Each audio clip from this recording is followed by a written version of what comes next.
order at 7:01. Additions to and approval of, are there any additions to the agenda? I just have one piece of new business that. Okay. Shall we put that to other business at number 12? Sure. Shall we leave it as a surprise, or would you like to give us the It's about souls. souls? Actually, I should have known that. Sorry. Been an extremely busy day. So Terrence will do something. And I have something to ask too as well. I'm sorry, Leanne, you broke up there a bit. Oh, I think we lost. I just wondered if, and I think it's going to be addressed.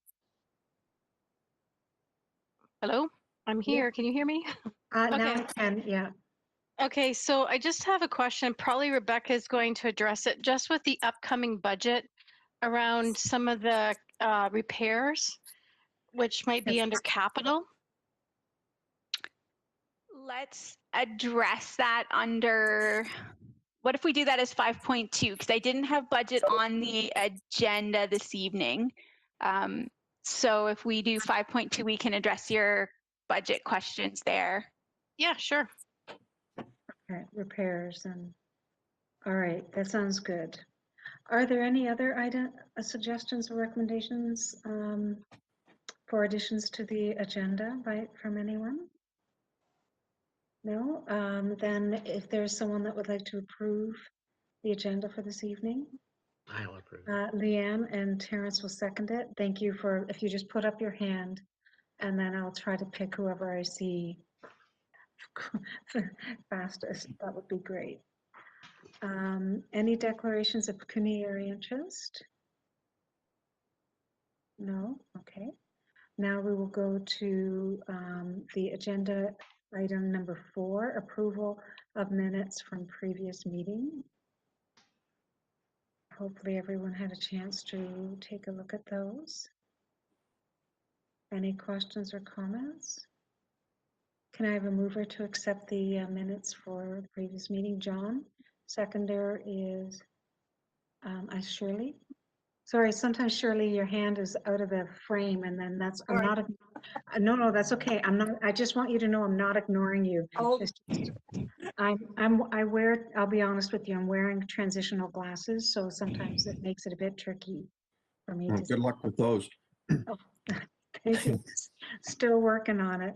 So please forgive me if I miss you or I might miss something on the agenda.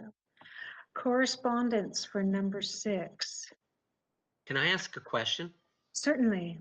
I'm sorry, but my screen is blank in most spots. Who is at the meeting tonight? There are, Pat is the host, Pat Bearfelds is the host, and then we have Simon DeWeert, who is the technician person for here. So then I feel confident that things will run smoothly. So those might be the blanks on your screen. Okay, sorry to bother you.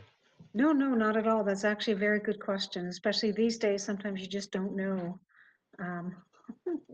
who may end up on your screen.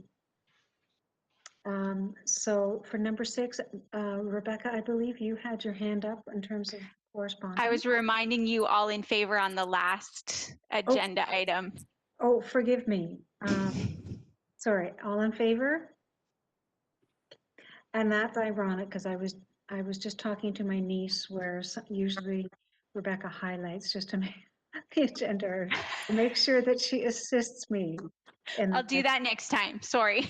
No problem. I was joking about it because I said to her I was quite proud that I was reasonably successful with the last meeting, but I get so excited sometimes about what we're doing. It's kind of, no, there is a protocol to follow. So correspondence for good. Yes. So we will move to item number 7, which is financial report, accounts payable. Can we do we skipped the 5s. Oh, can you see the 5s there? Yeah. Oh, I'm sorry. This is my entire day so that I've been going too quickly with things. So please forgive me about that. We'll go back and thank you, Sarah. You were trying to nudge me.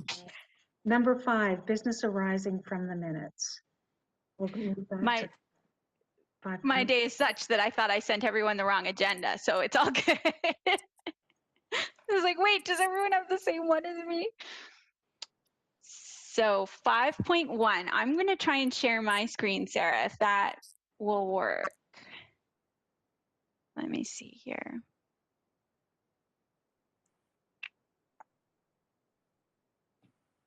It was good to, when I went through that North Perth Public Library 2021 draft department plan, it was actually really interesting to read it, just to have a visual about putting all those pieces in place.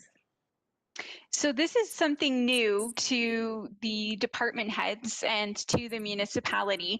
And I'm just going to share chunks of it with you. You've had a chance to review it, and just for you to keep in mind when it helps you make informed decisions and have an understanding of our resources and where they're allocated.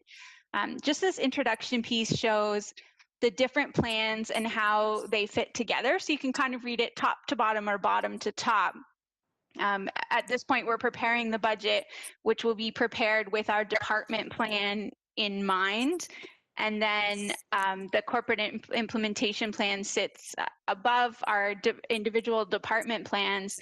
And then that is as a result of the strategic plan. So they take the strategic plan, break it down into how it will be implemented, break it down into each department's responsibilities, and then allocate the funding based on each department's responsibilities within the plan.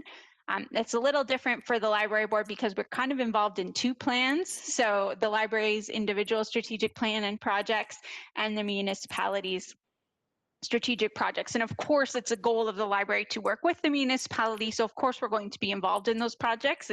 It's only a positive for us, but our plan gets a bit more complicated down in the chart in the bottom than some of the other departments, because we're feeding in a couple of extra things there. So I'm just going to scroll fairly far down here.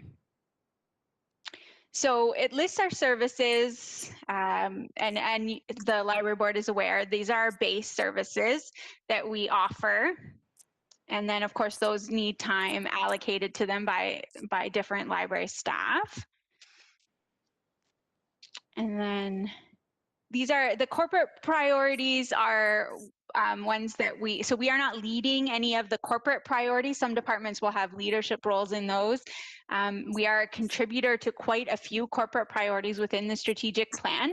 So those are all listed, and then this number relates back to the strategic plan. So I'm going to scroll through those, but you can see the volume. And then we're listed as a supporter for a number of projects as well. And then our departmental priorities would be the capital projects that capital or other projects that we're involved in. So for 2021, these are the list that I can think of at this point. Now, I will say this is still a draft document, so it may change before it goes to council. The remedial masonry repairs, the hub project, just the hub in general, the support or the meetings that are required for the hub. PCIN is another departmental priority for us, and Healthy Kids North Perth, which is a project that we're involved in across the municipality. And then this piece is where the math comes into play. So this number here, if we take everyone's base hours, all of our part-time staff and all of our full-time staff's base hours, so the total for the year, total it all up, this is the number that we get in terms of our hours. So if everyone is working their regularly scheduled hours, our capacity is this 13,990 number here on the top right of the screen. And then it breaks down the hours that we invest in all of the services. So that's what all these numbers in the chart are. I base these on actuals from 2019, not 2020, because 2020 was not a realistic representation of how we allocate time. And also this is a plan for 2021. So we're kind of also trying to predict what 2021 will look like. But all of these are based on actuals up until the library board, and then I'm basing that on the number of meetings, and because this is a new structure for us, so we had not tracked library board hours that I or Sherry dedicate to the library board, or Sarah, and we hadn't tracked that for Friends of the Library. So we're just adding up number of meetings and that kind of thing. And then ILO and homebound delivery are based in actuals as well. So then so just to run our typical services, you can see the total down here at the bottom, 14,565. And our base is 13,990. So we're already stretching. So that means we're using some extra hours. Typically what we do, we don't budget for overtime in the library.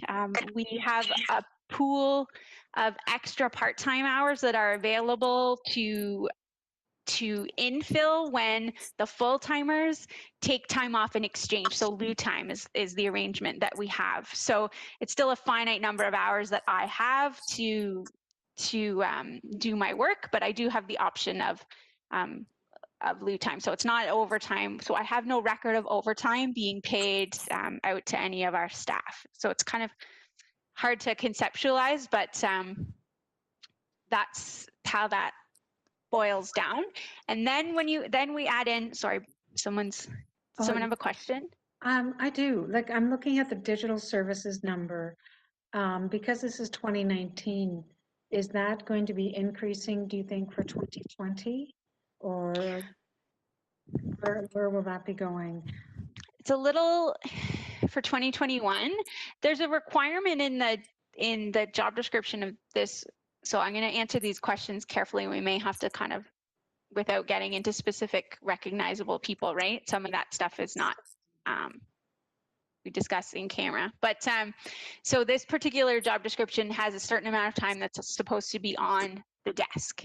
So there's a finite number of hours really that can be allocated towards digital services without needing to infill on the desk. So it's a bit of a balancing act in that regard. It could be more. We are predicting a fairly similar allocation though. Okay. And then when we go down, and so I apologize in advance, I can only see 3 faces, including mine. So if you do have a question, Bernice can flag. I'm not ignoring, sorry. Actually, I can only see 3. Oh, I'll switch away from you. I've got 4 now, but Okay. yeah. So please just interrupt me if you have a question. So then we go down into the corporate projects and we predict how much time we're going to spend on each of these corporate projects and get a total. And then again, on our department projects, we get a total. Now, a lot of our department projects, or a few of our department projects, are managed by staff from Parks and Recreation. So that's why it looks like a very low number for certain projects, because I'm administering and someone else is, and I've also done the bulk of the research on this project. So that's why that's a lower number predicted for 2021. And then we get a total. So the bottom line out of this entire exercise is to show that the total number of hours we're predicting that we need for 2021 services is 15,360, but remember the initial number, so we get a negative of 1,370. Wow. So honestly, the point of this conversation is just food for thought for you to have a chance to see this and how we will plan into the future. It also is for you to keep in mind as we try and find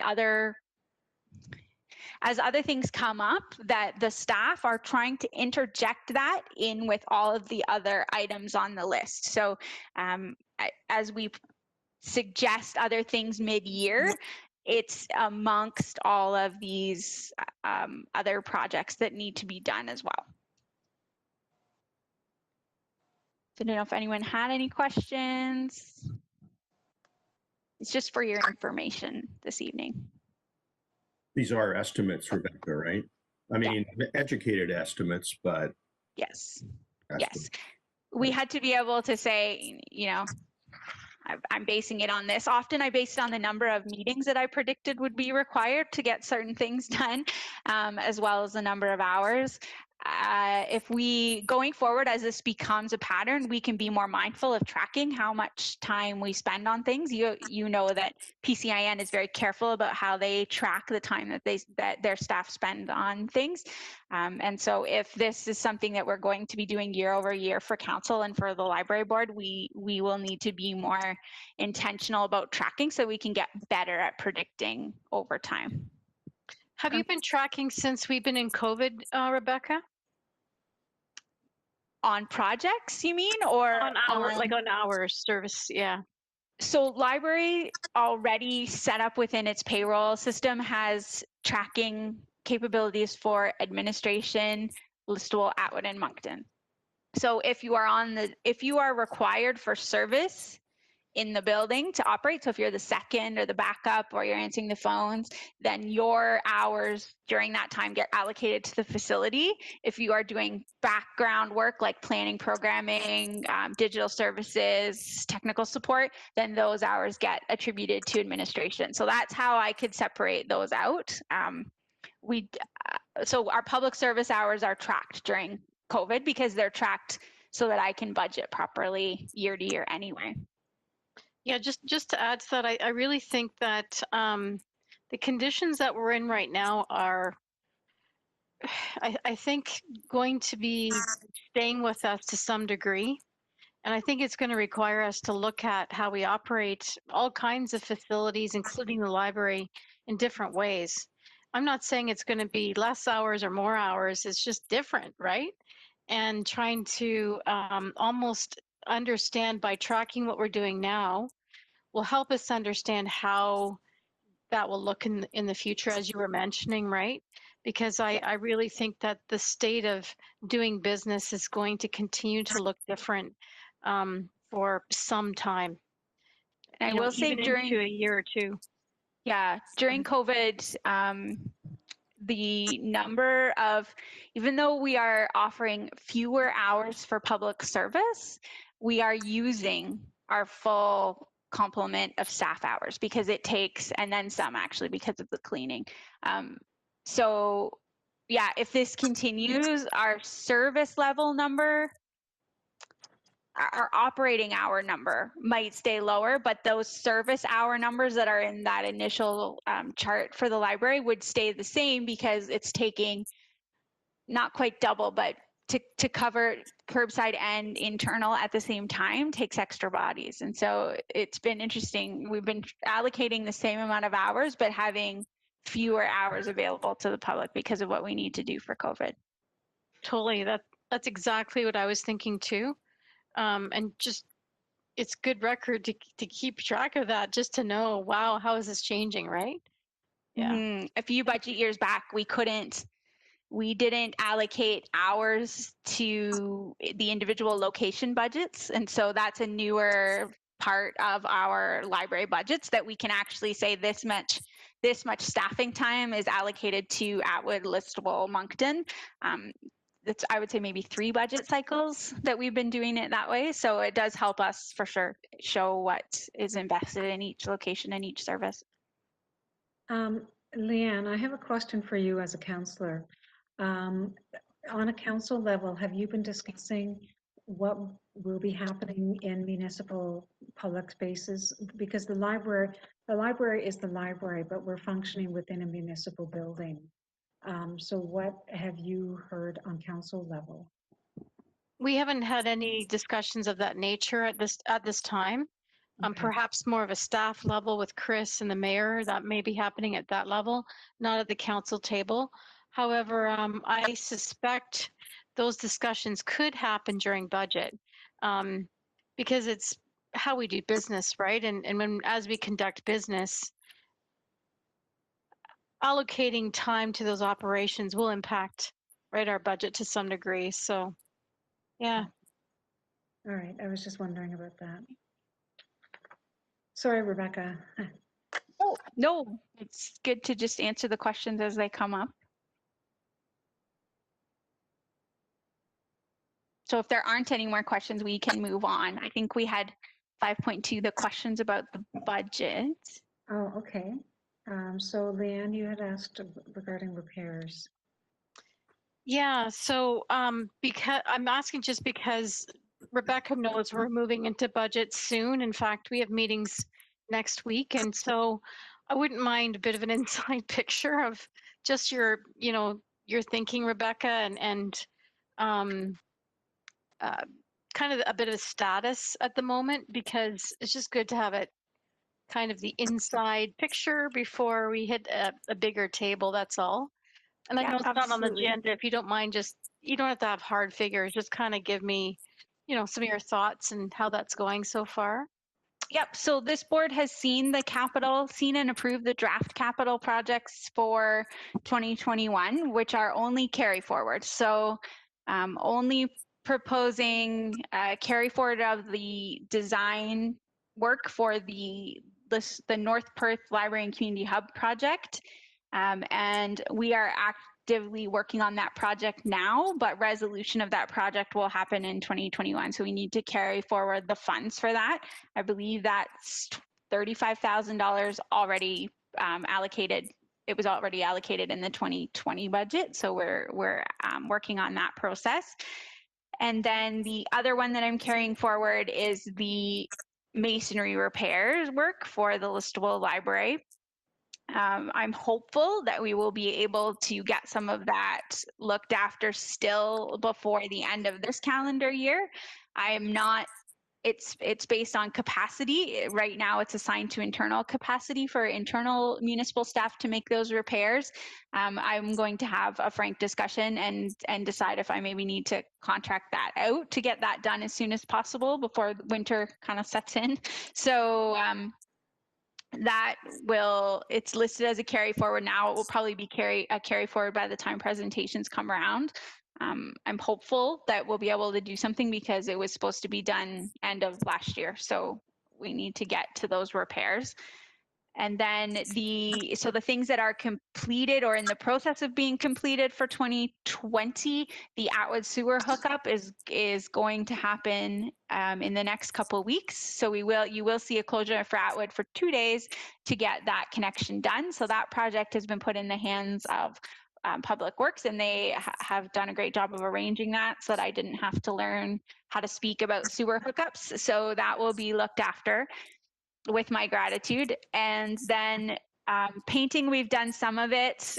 It's a capacity thing. And frankly, we've done the parts that are visible to the public. And during COVID, who knows if how many people will be in the space. So it's not going to get worse in terms of use in the Listowel Library. So I think we can do bits of that with our regular maintenance money. So I'm willing to just not carry that forward as a project per se. We'll just get at it bit by bit as we have time.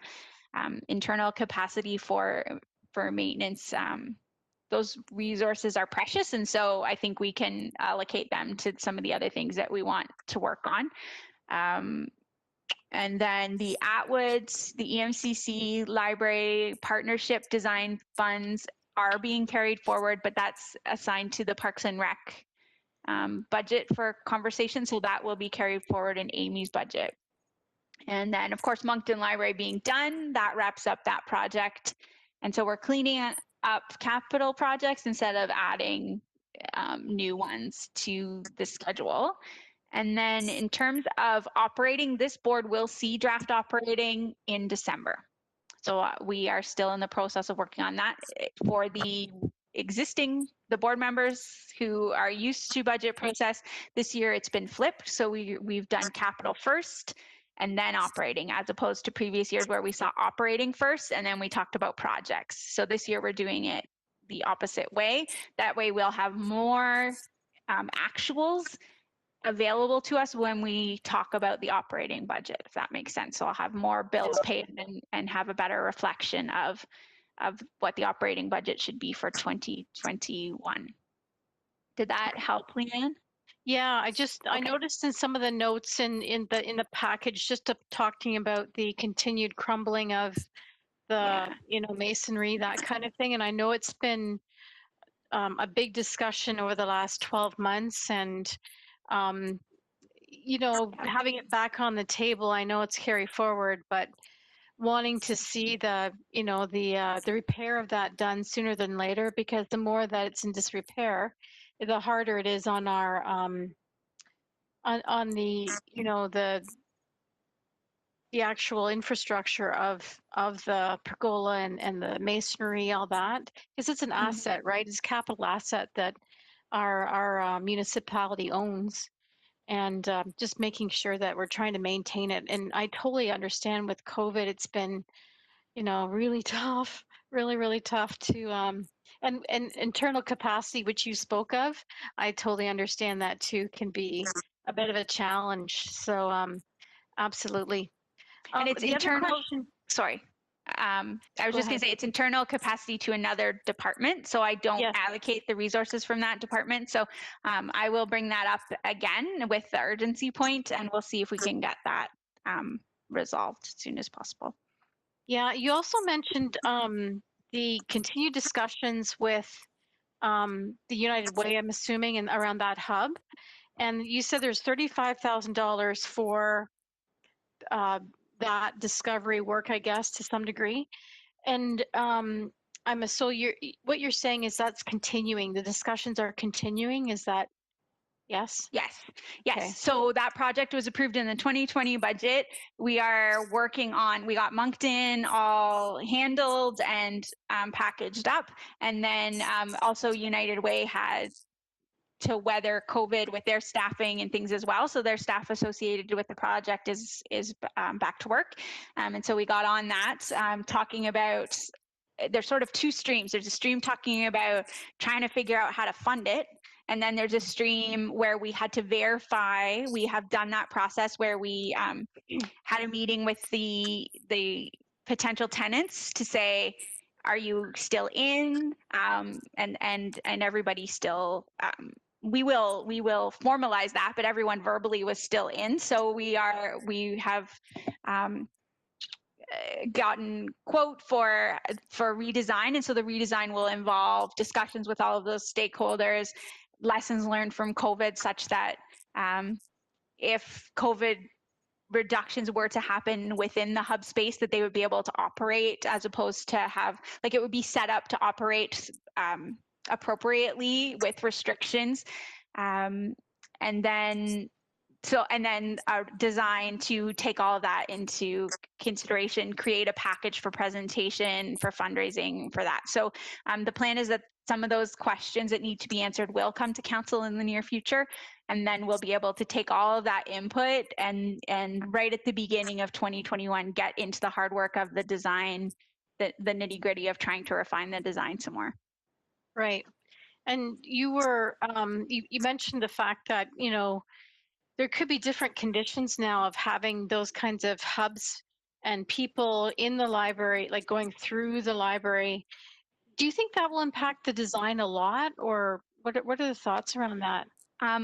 Our interpretation is that it's not a complete redesign. It's a refresh of the design, keeping in mind some sort of traffic flow things, but also usage. What will stay after COVID, or what's predicted to stay after COVID in terms of access to resources, what services will be accessed electronically that were accessed in person before, but there still is a lack of collaboration space, if that makes sense. Digital, I'm blanking on the right term, but for people to connect to their resource remotely, they still need a space to do that in with privacy. And so there's a few tweaks that come out of those needs. And then yes, floor plan flows will have to be much more intentional about sort of in and out, and not crossing too many paths, and being more intentional about the pathways through the space.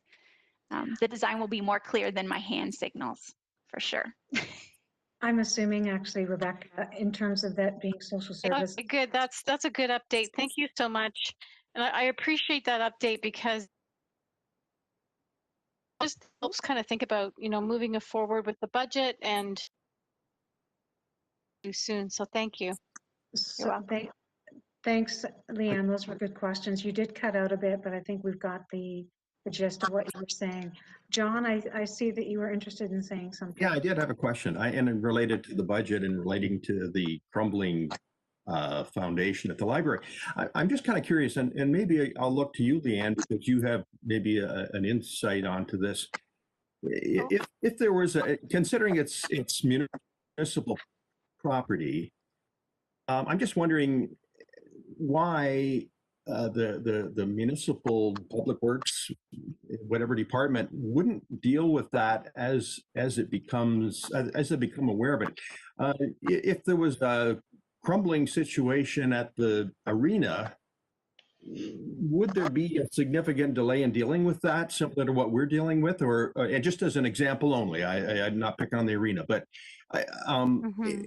why wouldn't the town observe? They want to maintain their buildings, obviously, and this is one of their buildings. Why wouldn't that be dealt with on an ongoing basis as it became evident?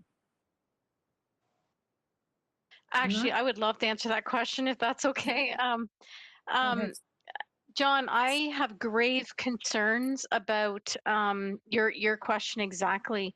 And that's why I was asking some specifics to Rebecca. So what I can see right now from the structure of the organization is that our municipality does not have an asset manager, or to even kind of reduce it down, like almost a facilities manager that oversees like all of the facilities in a bigger way. And this is a big, big problem because Rebecca is a librarian and is busy doing what she needs to do with the collection and with staffing and with services. And it shouldn't be Rebecca's job to be chasing down contractors, chasing down municipal staff and departments to do this work. And so this is concerning to me as a counselor, and it's something that I'm raising at the table, consistently saying, what are we doing to support our capital assets in our municipality? So, and the other thing that I'm concerned about, and Rebecca also mentioned this, is that the capacity of our own workmen, within our own departments to do some of this masonry or other repair is, and I think Rebecca would probably agree with me, is beyond their expertise and skill. Would you agree, Rebecca? To some degree? I think what we are asking in terms of the immediate repairs is not beyond the scope of the skill. I think because we are not asking for masonry work. We're asking glue it together, make it watertight, build little roofs. That's all we're talking about right now, right? Build little roofs that go over the pergola piers. I think, yeah. So, and that's what that's why I think it was assigned internally, because it's a possibility. And I think what would be interesting is to also see that calculation for the Parks and Recreation Department in terms of the capacity of the work that is on their plate as well. Yes, I think 100%. That's sort of the best way to say it. Yeah, because right now, and I'm not blaming anyone, I'm looking at this as a very big picture as a counselor. When I look at the organization, really, Parks and Rec is in charge of our facilities, really. If you really look at the structural chart right now, and that's impossible. I work for a school board, and there's no way I would have, physical education look after all of our facilities and programming and, student health and safety. We just don't have the organization really set up properly. So it is something that council is looking at. It will impact our budget because it's going to require us to look at, do we need to find different positions in the organization who are going to take these roles on in different ways? And are we going to need to restructure some of that? So it's certainly a concern of mine. And John, you just, you've pinned it right there. That's exactly what my concern is for sure, and something that we're going to dig deeper into. And my hope is during this current budget time. And that's why some of my questions actually I'm doing research as we speak, because I'm getting ready for our budget meetings coming up, because I want to advocate for that kind of facilities manager or asset manager, whatever name you want to call it, to oversee our buildings and those assets overall. Okay, thanks, Leanne. John, thanks for the question, and Leanne, you illuminated a lot of aspects from a council point of view. That's excellent. Is there anyone else that would, Terrence, I'm not sure if you were wanting to add to that discussion or not. I'm fine, thank you. Oh, okay, good. I just wanted to be sure. I just wanted to quickly go back to the hub. Actually, if I remember correctly, there's even more interest in the hub and more the stakeholders that are interested in the hub are even more invested in the idea of the hub and getting that up and running, which I think speaks well, given the times that we're in, that they're sensing even more of an urgency for it in our community. So that speaks well in terms of that project. I also just want to reference just briefly with what Rebecca had said in terms of design. I think you're quite right, Rebecca, that with the agencies that would be in there, privacy would be an element that would have already been of strategic importance prior to COVID. So they may have to do some tweaking to that, but I don't anticipate that it would be a radical restructuring in terms of what they were originally planning on doing. So I just want to put that out there for the group. I guess do when have, oh, go ahead. no, Go ahead, Tara. I do have a question. The 9,000 plus that we spent on architectural plans for the hub Yep. that came through our budget this year. Yeah. Is that part of the 35,000, or is that in addition to the 35,000? So that's a good question. It's a question that you see that figure in the accounts Yes.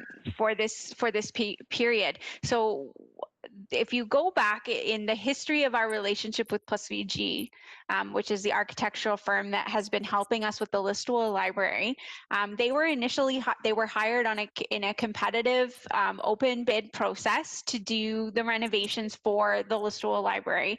And in that process, we actually asked them to, so they did what we asked them to do, but then we also asked them to design a hypothetical. If you'll remember, there was a hypothetical scenario.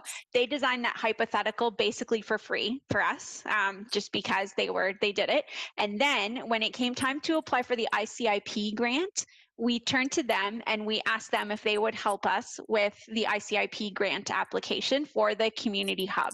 And so that dollar amount is their invoice for the community hub package, which I will say is a significant reduction in the actual fee, but that is what they charged for us. And we received that invoice actually late in the year in 2019. It's actually a 2019 invoice. And when I was off on leave, it was something that didn't get looked after. So it has been looked after now, because I want Plus VG to understand that we appreciate and pay for the work that that they provide, and that there is not an expectation that work is done for free for the North Perth Library. If that is not what is set up at the beginning, right? If that makes sense. And so I wanted to make sure that invoice got looked after. So it has been looked after in our 2020 budget. It's in the line for professional advice, and it will not impact our bottom line in terms of paying for that in 2020, and it does not impact the 35,000 that is for the future design work. Thank you. It's a good question.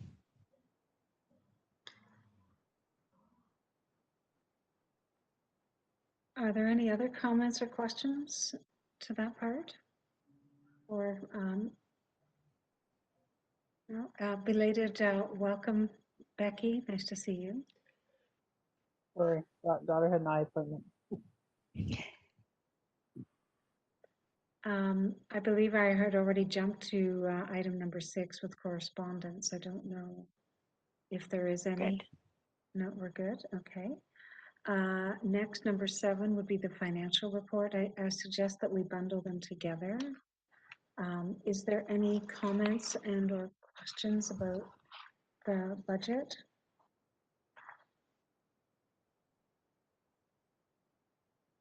I will just say that there is, on behalf of Bernice, there is an expense in here for Bernice. It's from the OLA conference in January. So it's not that Bernice traveled on behalf of the board recently, just so that you're aware of that, because that might stand out as a bit of a question for some. Yeah, my apologies. I was late anyway. I was intending to get them in March, and then when everything happened, handing receipts seemed to be a minor detail that sort of slipped. So thanks for mentioning that. If there aren't any questions or comments in terms of the budget, is there a mover to accept the Terrence and a seconder? Becky, all in favor? Excellent, that sounds good. Thank you. Friends report number 8. Becky, do you have something you'd like to share? Yeah, I can. So I had just actually got a text today from Christine Debo, and she said that she's still trying to get dates together for the U-Cut, but they are going to be able to do the U-Cut this year. Obviously, I think I had mentioned last month it's going to look different than what it has in other years, obviously. And Christine just texted me today and said that they are going to have Santa. What they're going to do is get a float from the Listowel parade, I guess, and Santa will sit on the float, and then people will stand in front of the float, and then they can still take pictures. So Oh, she's just great. trying to work on dates for that. So she'll let me know. So once I have the date, the friends group will meet, and then we'll go from there and see what dates they need help and that kind of thing. So yeah, so that's good news. And they're doing the draw for the free. So all you have to do is go to one of the branches and fill out a ballot, because we just wanted to keep it simple this year instead of having a contest, because the traffic obviously at each library is, it's not a drop-in. So we just thought it would be easiest just to open it up to whoever's there and you go and you fill out a ballot. So. Okay, good. Thank you. Thank you for sharing that information with us. Number 9, board development is library boards. What is your data telling you? This is a workshop follow-up session. John, I believe you're going to be speaking a bit to that. Both you and I attended it, and so I'd love to hear your input to that. Sure. I'm going to be looking down here, reading my notes. I made a lot of notes, but forgive me if they seem disjointed and all over the place, because that's the way I make notes, but it does make sense somehow. This was a webinar that Bernice and I attended on the 21st of October, sponsored by the Southern Ontario Library Service and the Ontario Library Association.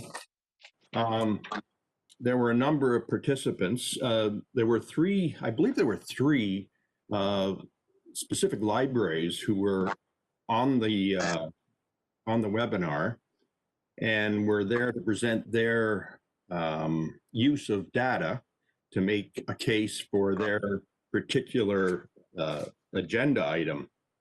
Some of the things that I picked out, there's an annual survey of public libraries, and as a board member, I wasn't aware of most of this. Of course, Rebecca this would be second nature for her. That survey is used to populate Ontario Open Data, which provides information on all of the libraries in Ontario and can be accessed by anyone to make a particular presentation, for example. The data is extensive. It was mentioned that there are 305 data points. So the libraries are down one margin, and right across from that, say North Perth Library, there are 305 points of data, statistics, if you like, that can be used to compile reports or to, as I say, to justify requests. It's kind of overwhelming in a way. This is required by the Public Libraries Act and is required to obtain the library operating grants, which amounts to roughly 10% of the funding. I made a note that it would be a great place to start to compare peer library systems to see what other libraries are doing, and from a statistical perspective. It can be used to make presentations to council, used for strategic planning, for budgeting, for facilities and branch planning.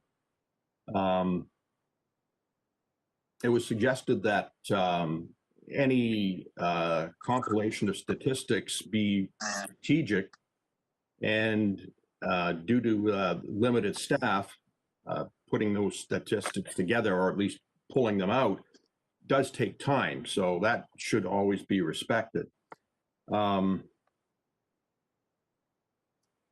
Just an example, one library was looking at, and I think we're all doing it, some examples of data capture and reports around COVID-19 pre and post usage. There was an extensive discussion around library fees, overdue books. Many of the libraries seem to want to eliminate fines, and to substantiate or to justify the use of statistics. One library used that as a case to make an example of that, how the statistics could be used. I think it was the Brampton Library, and they actually made a good case for it, drawing on the statistics that were available. There were a lot of questions around that, and I would think it probably took up, I can't remember, Bernice, probably 15 minutes out of the hour anyway, maybe, or at least, yeah. Easily. That's a different topic altogether. Just looking on here further. I guess the other thing, I'm talking about statistics. What do you want, for example, town council, your town council, to know about the library? Example, does half the town population have a library card or use the library? If that were the case, that may be significant in terms of budget requests and value of services. Data should always show or should be used primarily to show trends, which might be more effective than merely numbers walking through the door. I made a note here that ministry staff can customize reports if you so require that. It's interesting.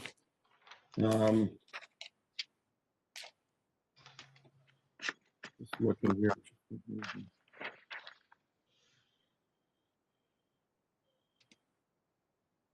That pretty well summarizes what I pulled out of it. It brought to mind a question that I had as a library board member of the statistics that we would require as a library board, and I would be very interested knowing what the town requires for statistics. I'm assuming it would be the same, so you're not duplicating your efforts, but I don't really know that. Yeah. Yeah, if I could just speak to some of that. I as a newer member on council, I'm finding that the use of data is kind of inconsistent. We see it at times and not at other times. For like we kind of see the use of data kind of after the budget's created. It's nicely organized into nice data formats for the public to understand, but sometimes not enough data comes to us as we're trying to make decisions. And so I would like to see more data being used. I know that in my business, we've been trained to really use data a lot more and to depend on it in order to make really good decisions. And you raised a really good point, John, and I wanted to kind of highlight that if that's okay. So the scenario that I'm thinking about is we hear all this talk about arenas, right? About how we need all these new arenas and we've built all these arenas and hockey and skating and this team, that team. And trust me, I was a hockey mom, love hockey. It was great. However, I would love to see that comparison that you talked about in data. So if we looked at how many people use the arenas compared to how many people have a library card, how many people are actively using that library card, how many people are actively using library services compared to arena usage. Do you kind of get where I'm going with this? Mhm. Because there's so much emphasis on physical arena usage. And again, I appreciate that. I really do.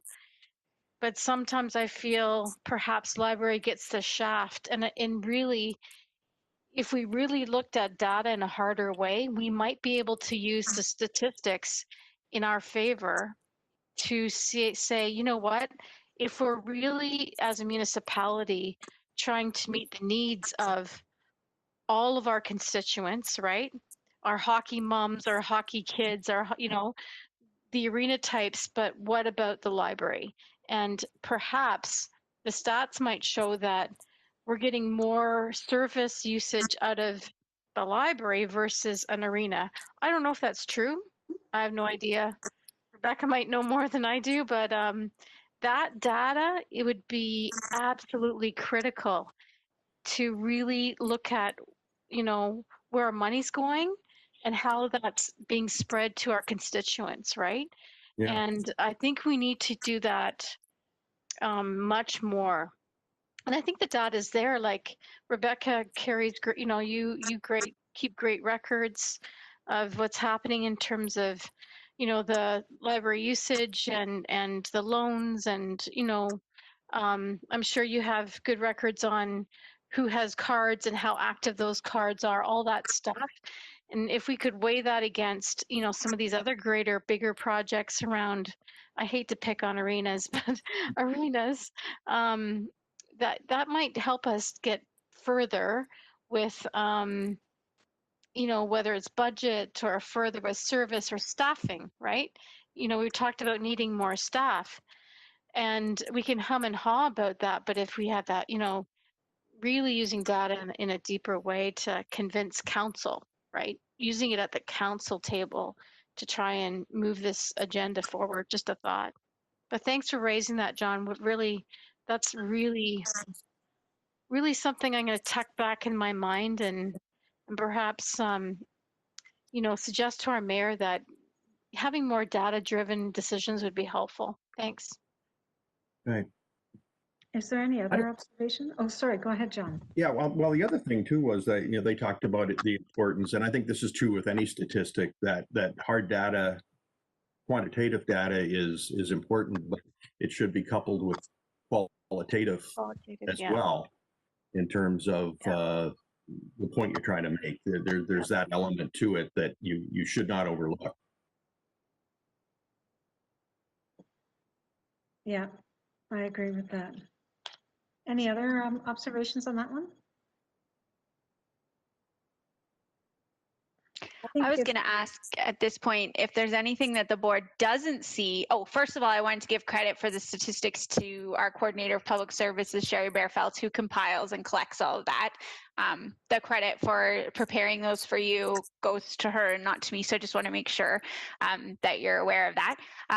But I was wondering if there's anything that's not reflected on our library statistics that we provide to you monthly that you would like to see, and then we'll evaluate whether or not we can collect that information. But so sorry, I'm talking a lot right now, but No, that's great.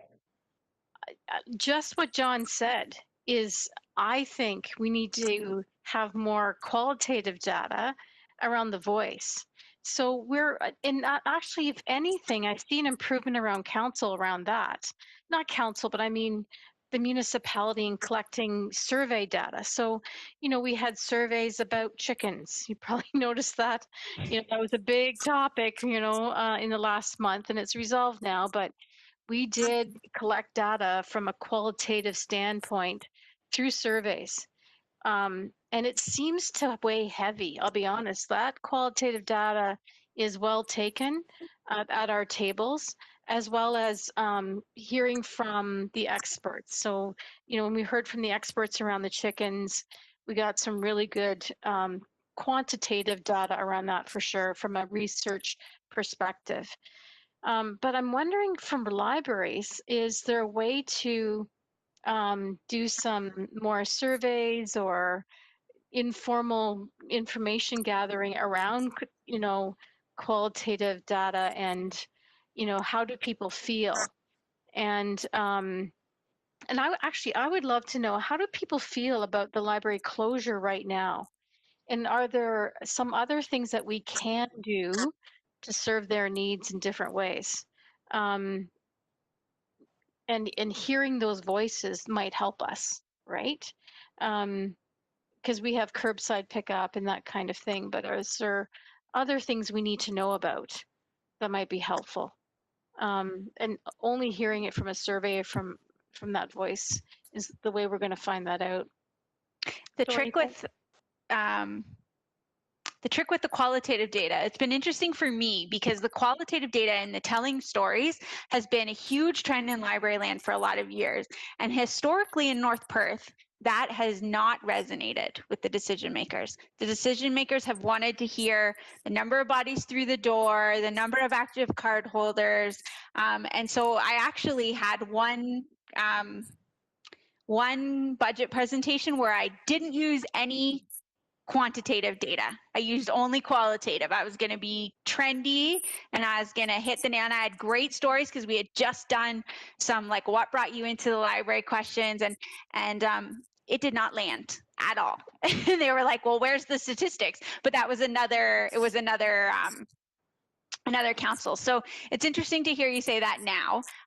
The other thing about surveys for us is, and especially right now, the trick is we know there are people we're not catching because the people who would use us as social space are not coming in, but they also don't have the ability to fill out a survey right now because they're not just walking in the door. So it's an interesting dichotomy for me right now. Like, unless I put whiteboards up, like, I don't know where. I'm not sure how we would capture something that's also, we struggle with non-user data, if that makes sense.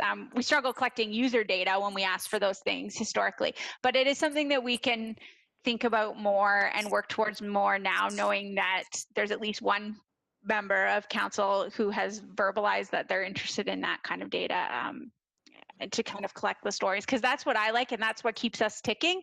But it's historically not helped to justify funding, if that makes sense. If I can speak to that, Rebecca, a little bit. I think that there has to be a balance. That I joke about the chickens again. To be honest, when we made that decision, we had qualitative and quantitative data both, and I found that very helpful. And it helped me learn about my constituents, because I'm an elected official, and I need to listen to what the sentiment is in the public. And so I may not agree necessarily with a lot of public sentiment, but I want to know how they feel. And the chickens were a good example of that. And I think that the library is a really good example of the importance of having that voice, because the library, you don't get to the heart of the service by numbers. That's not I don't see that. You get to the heart of the service around, meeting the needs of children, of meeting the needs of elderly, right? Of people who are alone, who, your stories about how people come to the library because they're lonely, that, right? And they're having that conversation with you at the desk because that's probably the only person they talk to that day. And they have a 5-minute conversation about the weather, probably, and they love that. and they probably come in once or twice a week to catch that different book or that different magazine, to have that interaction with you or one of your staff. So that is, mental health is top of mind in this community, and will continue to be. And being the fact that we're looking at that whole hub type of perspective, I think qualitative data will be even more important moving forward if we're going to see this hub move forward. If we're going to see the need to invest, we're going to need to hear those voices too. So it certainly is a balancing act for sure. I think you need to have both. Thanks. Thank you. Leanne, I would like to speak to that. Rebecca and John and I had the opportunity in the fall, it seems so long ago, to go to a meeting in St. Mary's where it was the assistant to the secretary, to the Ministry of, long title, but they're in charge of libraries. We were very passionate about how important libraries were. Rebecca and the CEOs of the libraries made an incredible package. At the end of it, all they wanted was stats. But I agree. 10 years of it. Yeah. 10 years of it. And that's all they wanted, which was hugely deflating, but not surprising. But I agree with you, the qualitative plus the quantitative stories are all quite important. As you said, Rebecca, my favorite but sad story is when you had done the sticky notes and people could write on them, and one person said, I come in because this is the only place I have someone to talk to speaking to what you said, Leanne. So we're looking at historical data. North Perth has the advantage that we are actually a growing municipality, and I am a faithful subscriber to the Listowel Banner. And I read in there a couple of weeks ago, my understanding is that there's going to be a project with 110 doors coming up, like the apartments or something like that. Yeah. And if I have my information correct, 30% are people that are in our community presently. So that means 70% are people that will be coming elsewhere, moving to our community.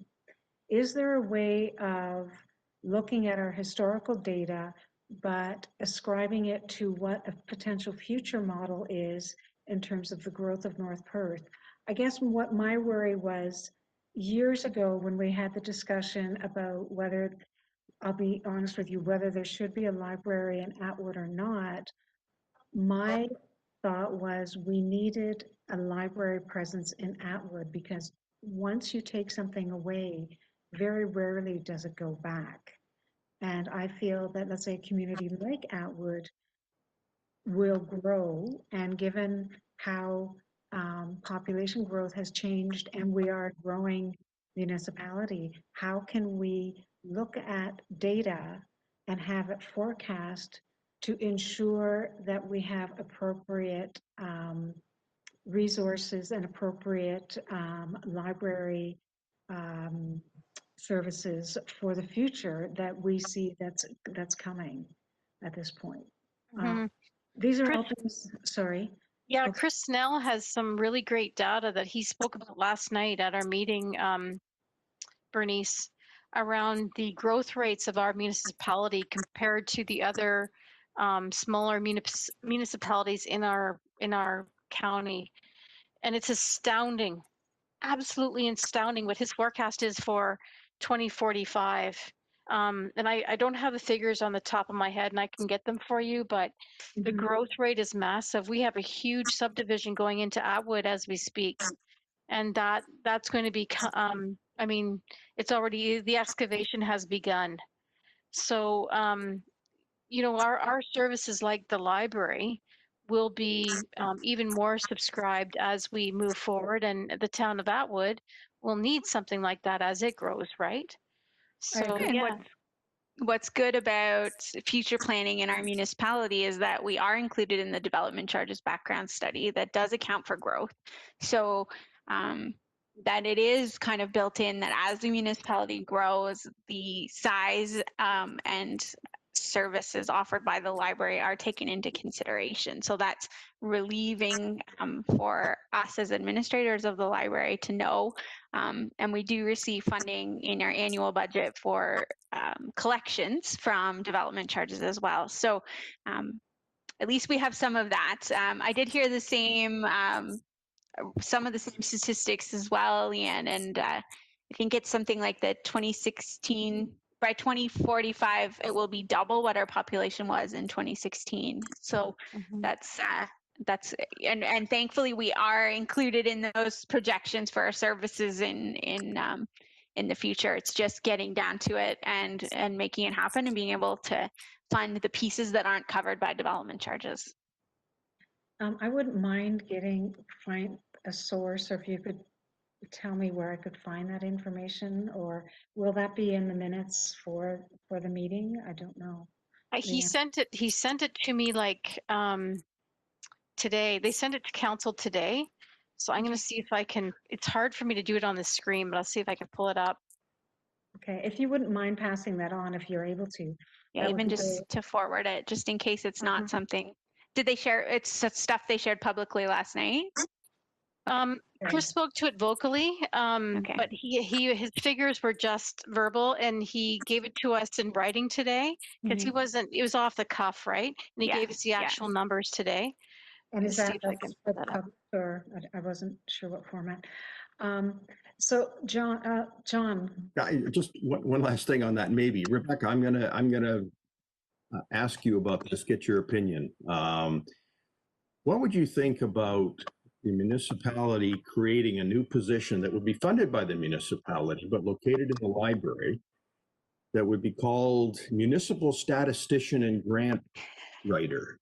Municipal Statistician and Grant Writer. I mean, we're better with that in place than in the library, which is a font of information and would have the same access to databases, or could be given that access as a municipality. And it would be a specialized position, and it would be so useful for everything we've just talked about. And as a focal point for surveys and plebiscites and anything like that, to get quantitative and qualitative feedback. I see a value in that, and I thought about it. It just makes sense. What are your thoughts on that? You've talked to me a little bit about that before. I think, I mean, municipal resources aside, I was sort of thinking as well that if we are asking for statistics to compare different departments to different departments, then a lot of groundwork has to be done to make sure, and I know I'm still not quite answering your question, but sorry, I lost my train of thought. Comparing department to department, a lot of background work has to be done to make sure we're using the same thing. So door counters is how we count our traffic, and those kinds of things need to be in place at all the facilities to make it easy. And one of the things about libraries is like our background daily software spits us out a lot of those statistics without us having to work to know the number of card holders and things like that. So there's that yes, in terms of someone who's in charge of statistics, there's a lot of groundwork to be able to collect the data to compare service to service. And then to what you're speaking to, we do try to, I do see a value in the library being the place to collect or disseminate civic data in terms of there are a lot of surveys that go out for engagement for either the county or the municipality, that the library is often sort of the distribution point. But if we could make that more planful and intentional, I think we could get more leverage out of that. I think we could create stations where you can come and provide your input in terms of leveling the playing field, because there are some things that like bang the table, so you're saying North Perth, it requires you to be on a computer, and we do all of that. We level the playing field that way, but we could be more intentional about how we do that. And does that kind of provide you my opinion there, John? You could be a politician. No, that's fine. No, that's good. That's good. Thank you. No, yes, there's no I'm answer always- to that really, The but short answer is yes. I'm Yeah. always willing to figure out a way for us to participate more in how the municipality works. I think that's a great idea. Uh, Folks, I'm cognizant of the time. It's 8:11. I'm wondering, we are on item number 9, but would you like a comfort break or would you like to continue? I don't want people to be uncomfortable as we continue with the meeting. I just want to put that out there. How are folks? I'm fine. carry on. You're all right? Okay, that sounds good. Is there any other thoughts or observations? And wow, that was great discussion. The one thing I always warn people about, I did my master's degree in statistics, and I worked for Terrebrook Consultants before I became a teacher. And what we were trained was to take statistics and make them show whatever you wanted them to Yeah. show. And that's the one thing you've got to always realize.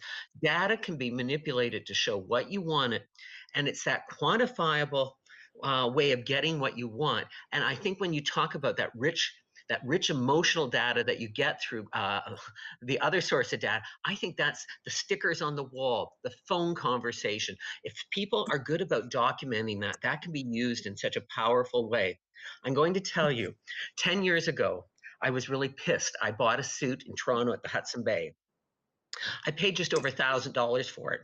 When I got finished, I had to pay for the garment bag to put the suit in. I was furious. I said, I've just spent $1,100 on a suit. And you're charging me for the bloody bag. And of course, I couldn't blame the clerk. The kid gave me the receipt and he said, oh, on the back, there is a number to call when you have a complaint. I called 7 times. I got danced around. One day, I'm at home and I get a phone call from the vice president of the Hudson Bay Company.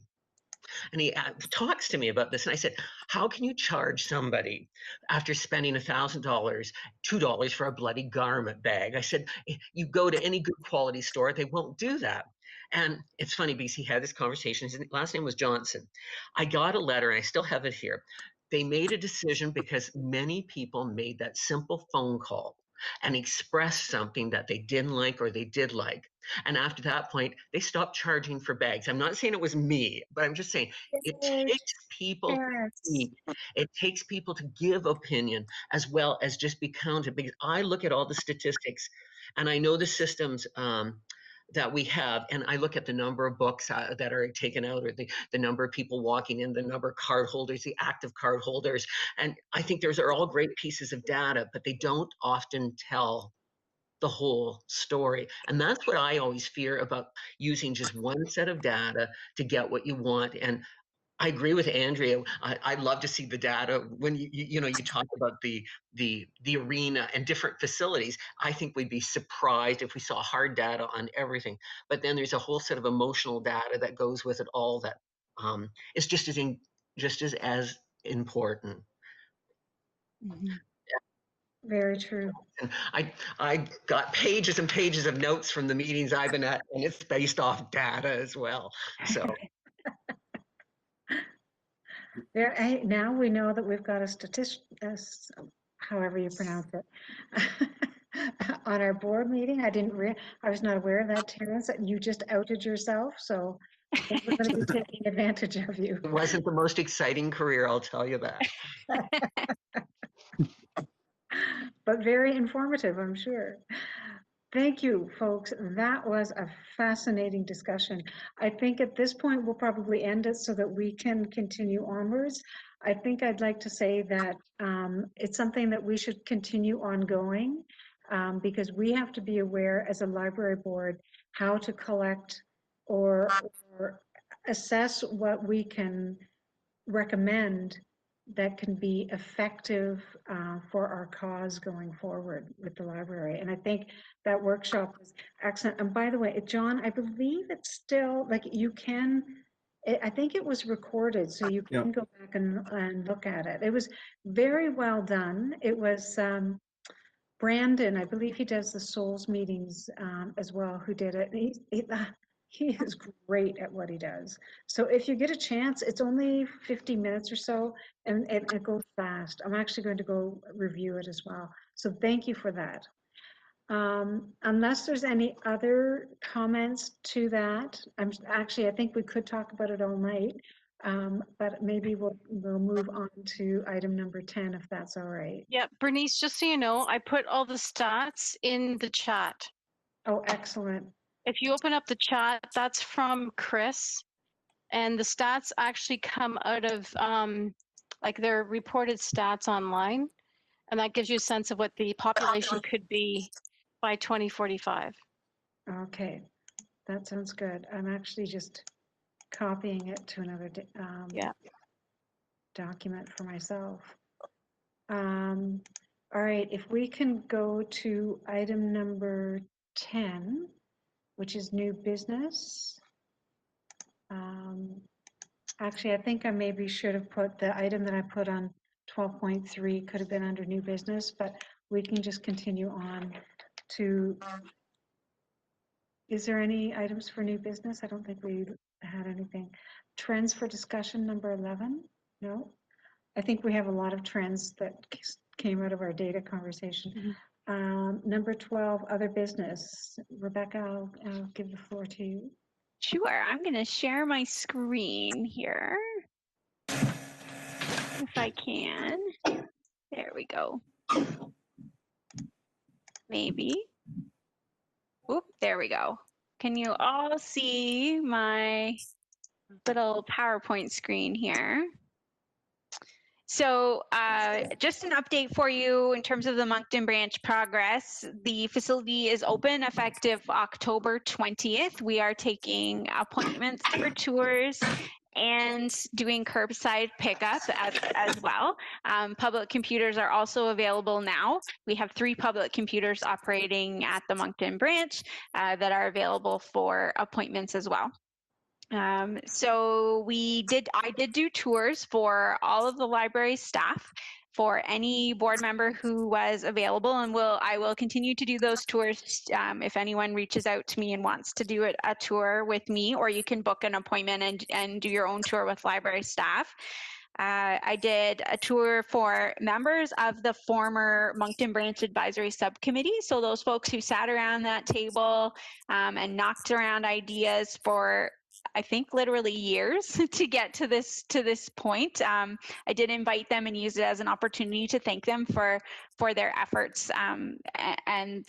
For some, it was quite an emotional process, an important process to them to keep a library in their community.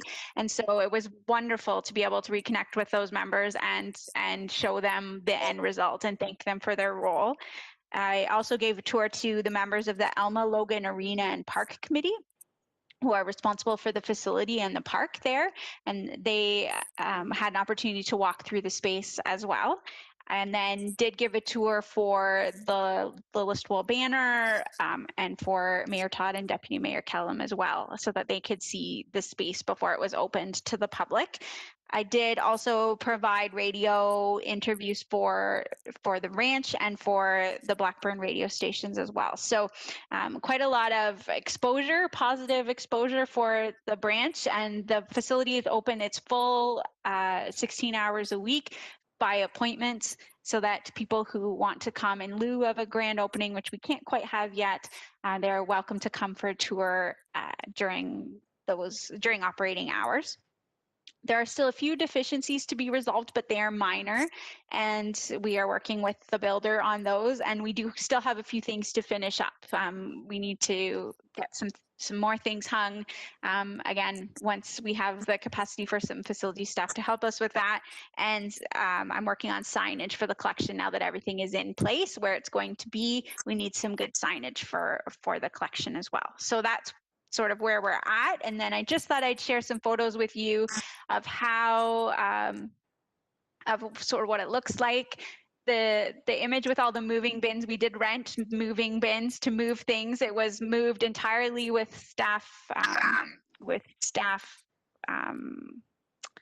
strength, I guess, with myself and Jen Cummings, our library technician, moved the collection over and reshelved it and got it all up and running. The collection is, with the exception of a few classics that you have to have, newer, 5 years old or newer, the entire collection. So it has been refreshed and geared towards what we think the community likes to read out there. And then as we interact with the customers, if there are any new customers that are drawn because of the facility, we will be able to tailor the collection to what they need there as well.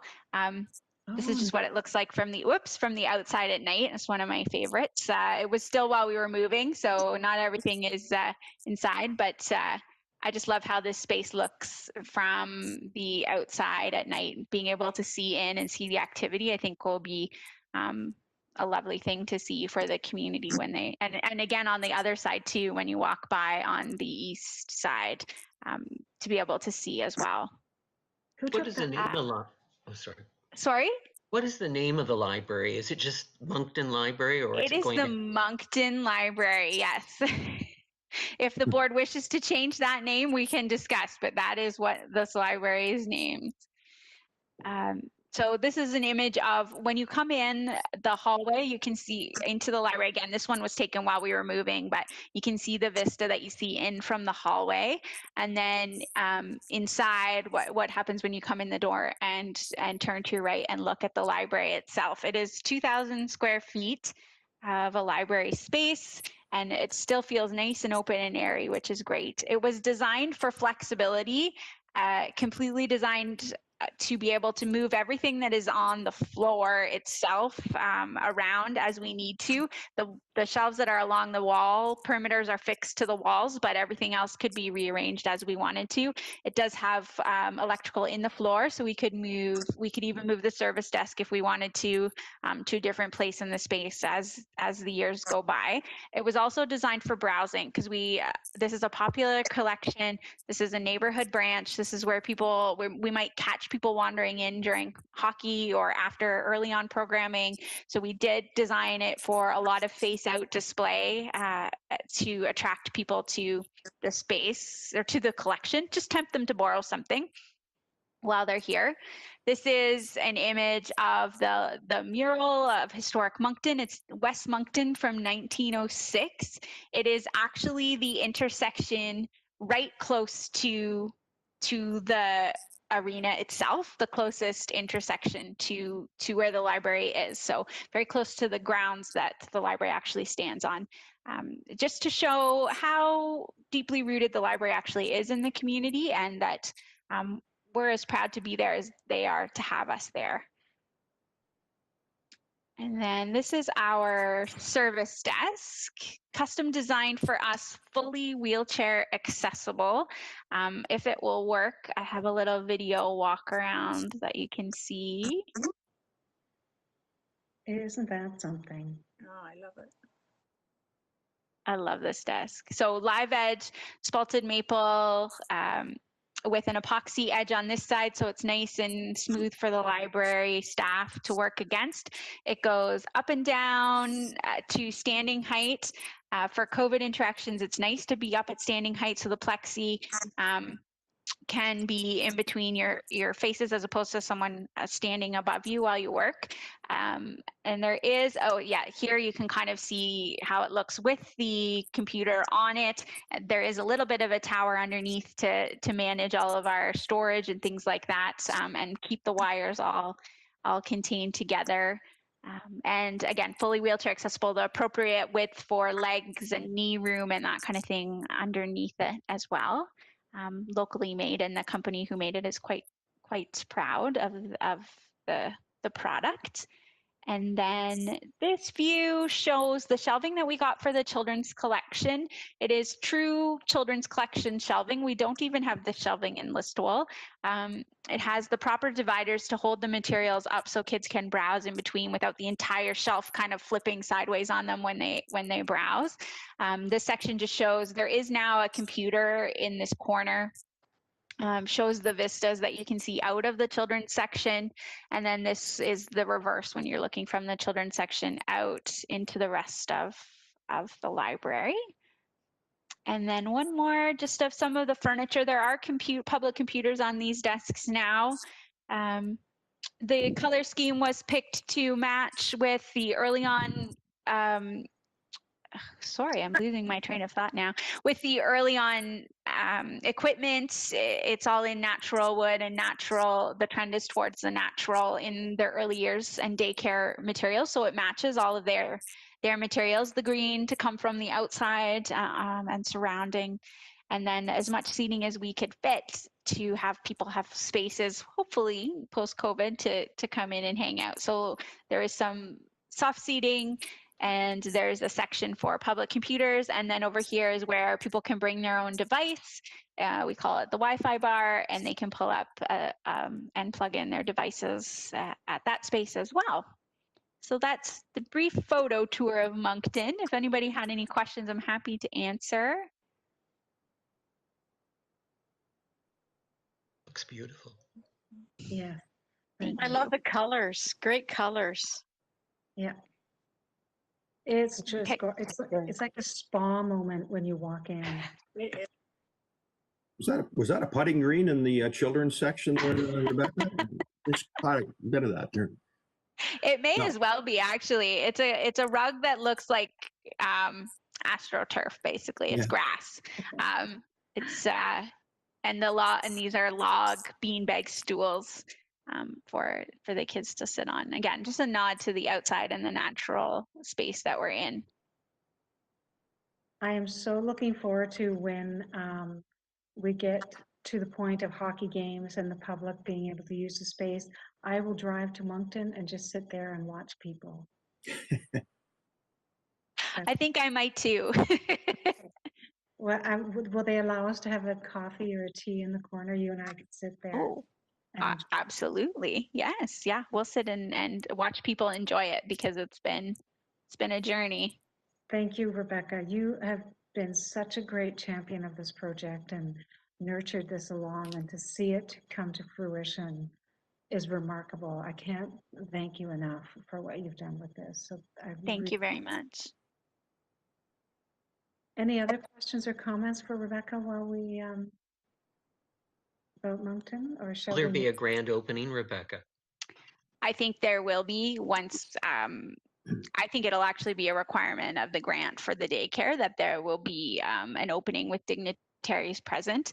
I want to participate in that when that is possible for the daycare, and that is not possible for the daycare at this time. So we did our launch in a way that respected that the big launch will still happen when we can all celebrate that together, because I do think that it's also a space that our MP and our MPP will be proud of, and will be happy to have a tour, and when they can have a tour of the entire space, because right now with COVID requirements, even I am not permitted inside the daycare. So we need to we're going to hold off, and then we're definitely going to have a party.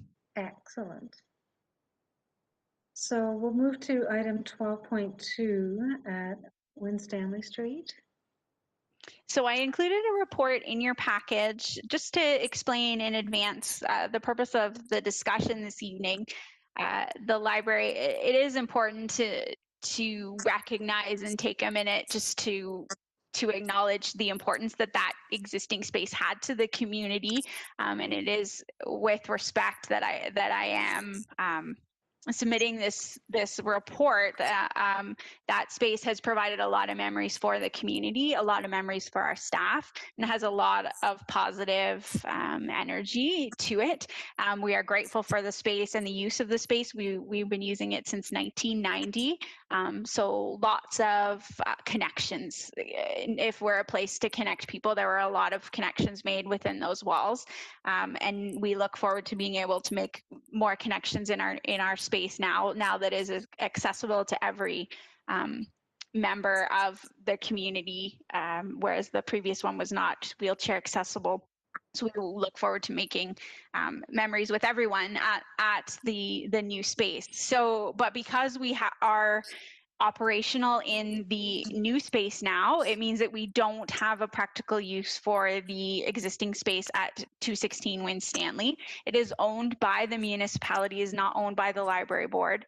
And so tonight's report is just for the board to have a chance to declare to council that they are finished with the space at 216 Winstanley, and that will hand it over to them to decide what will happen with that space going forward. And it is an asset that is owned by the municipality. It will be the municipality's decision to decide what happens with that space.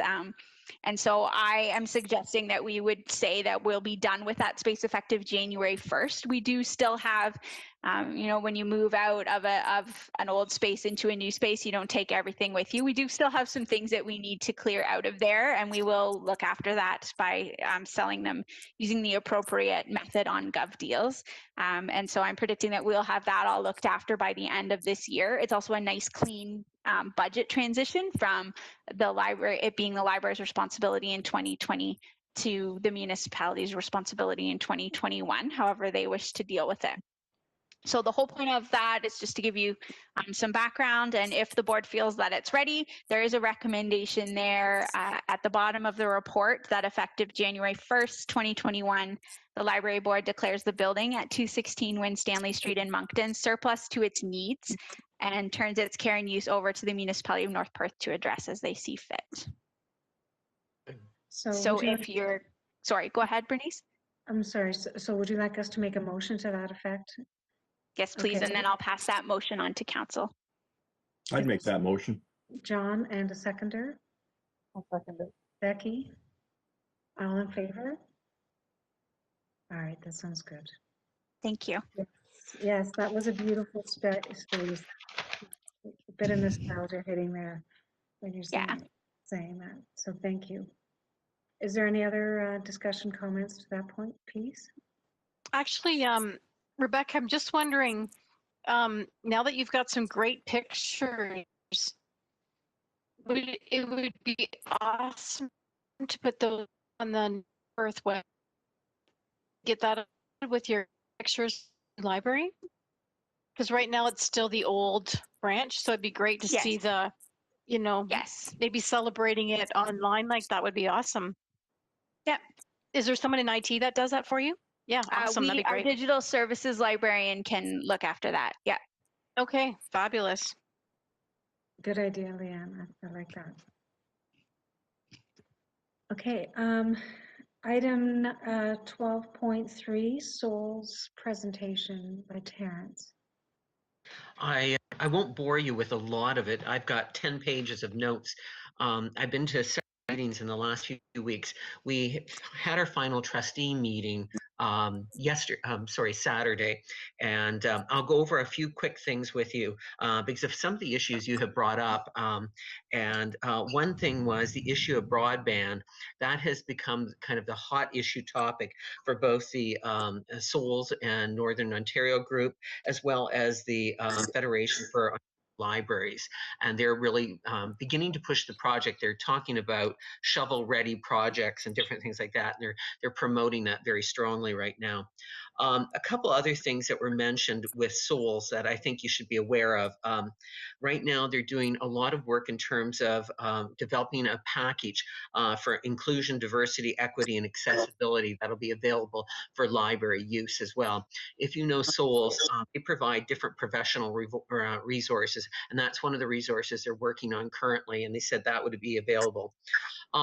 Rebecca gave me, when I first started on the board, a wonderful little plastic package. It's what every board member needs to know. I just wanted to let you know that cut to the chase package, as it's called, is being revamped, and there's going to be a brand new package come out. So I just wanted to make you aware of that. There was one thing they highlighted, and they said to us, this is kind of kept on the down low. You could be well aware of it, but Service Ontario is beginning to close many of its branches. And they were talking about, can libraries somehow make a connection and work together with them. And this is a kind of an early exploratory thing they were talking about. But as communities lose Service Ontario, and we do know people need accessibility to internet and things like that, there could be a synergy that would work well together. And that was just put out there. There was no great statement that they're doing anything, but they're beginning to look at that. There's also some money coming through what they call the Newcomers Employment Program that they said might tie into this.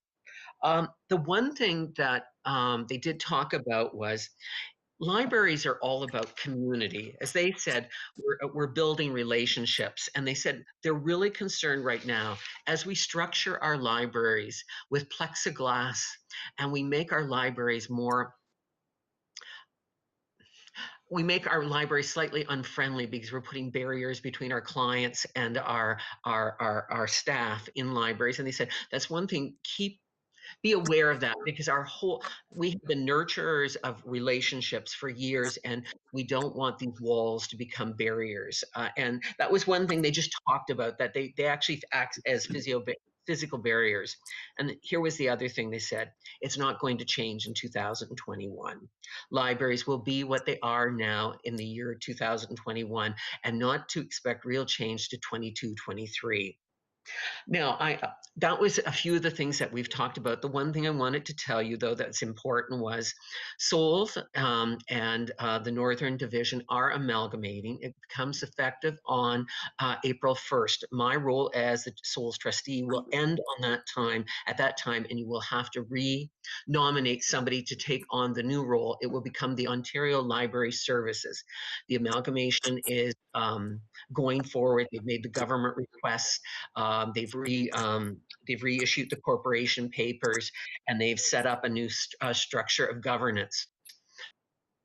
We will be part of an assembly, what they call a committee assembly, and our member will be part of assembly based on population, not on geophysical location.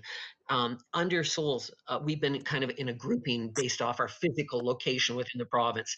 Because we're dealing with both the Northern and Southern divisions, we will be based on a population. And Rebecca, you may correct me, but I think the population for the three branches would be approximately 20,000. Is that in the range, or am I wrong?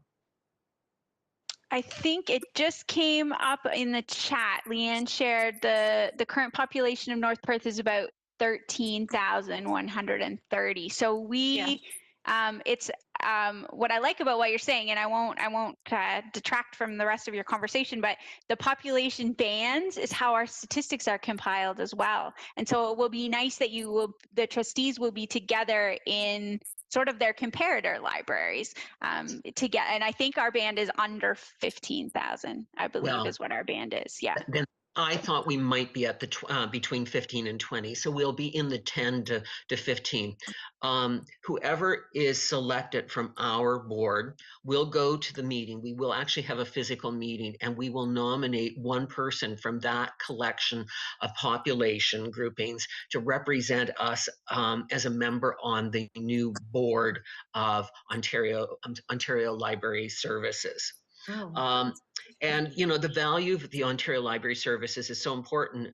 I didn't realize it till a few months ago when I realized they are mass purchasers of our ebooks, and the way they do it is we luck out because we pay based off of our population. So the big places like Toronto, Hamilton, the big cities are covering the majority of the cost of a lot of our ebooks, and we're kind of coasting on their tails. And they said for the rural libraries, that's where we benefit. So it's nice to see the association continue. There's no funding loss.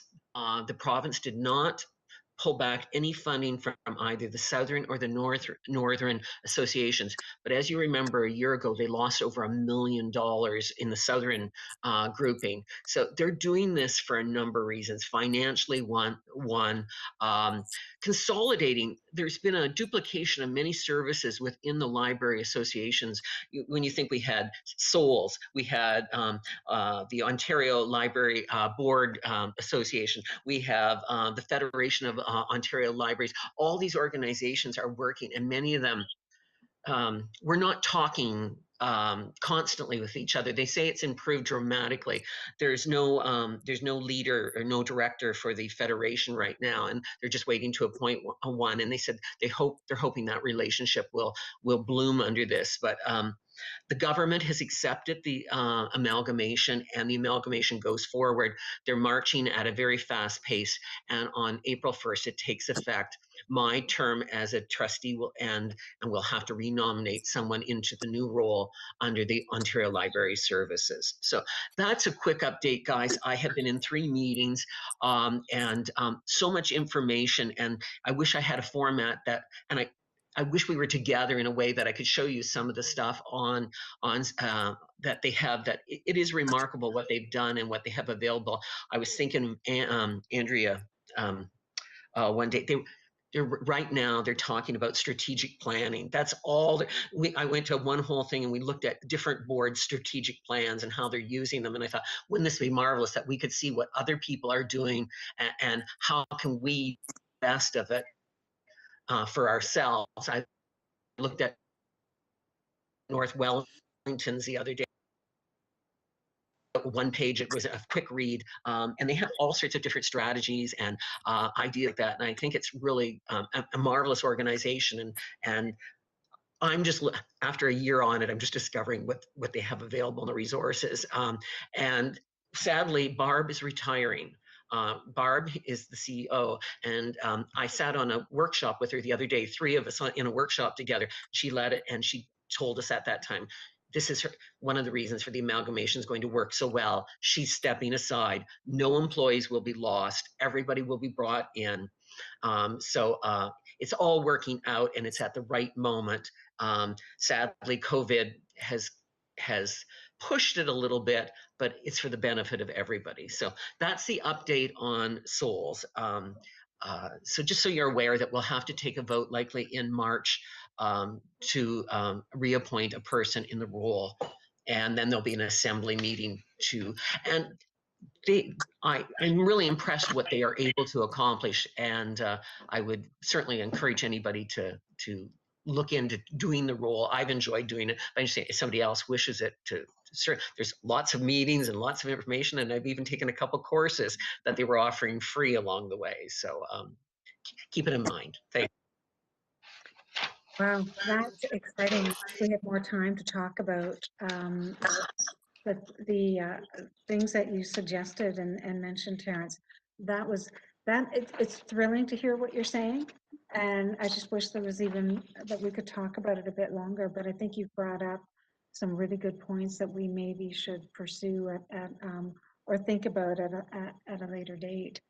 Are there any questions for Terrence? No? March is not that far away. Terrence, you may, I hope you are considering to continue with that role, because you're obviously very passionate about it, and it sounds like you've really got your feet under you in terms of understanding that sort of thing. So I hope you give it some consideration when we get to that point. Yeah. Sure. All right, that sounds good, because I think, yeah, with COVID, something like that is even more critical. And as you said, they're pulling together really quickly. And to me, it goes back to what we were talking about data, that there's information that maybe you can gather there that can be productive for that data discussion. I actually just called Rebecca and asked her a couple questions about data collection. But I was thinking about Andrea one day. They have a whole program about visioning.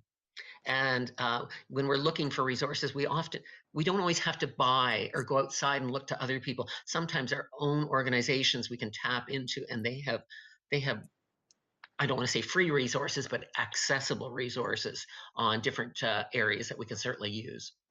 That would be excellent. Rebecca, correct me, when do we start thinking of our next strategic plan? It's a good question. I think it's next year. Yeah, so actually, Terrence, if you wouldn't mind, with that in mind, keeping that sort of collect some ideas of one, how we can approach doing the strategic plan, particularly in the time of COVID, So that would be great. And then maybe we can have that as an agenda item because it's November, December, even though we're probably not doing much over Christmas, given COVID, December usually is a bit of a wash. So January, February, if we can start looking at gathering those resources, possibly even getting some of it on agendas so that we can work towards developing a strategic plan, because I think we're at a critical time anyway, given COVID, but also I keep looking at our community and the incredible growth that we're having, that we as a library board need to be very thoughtful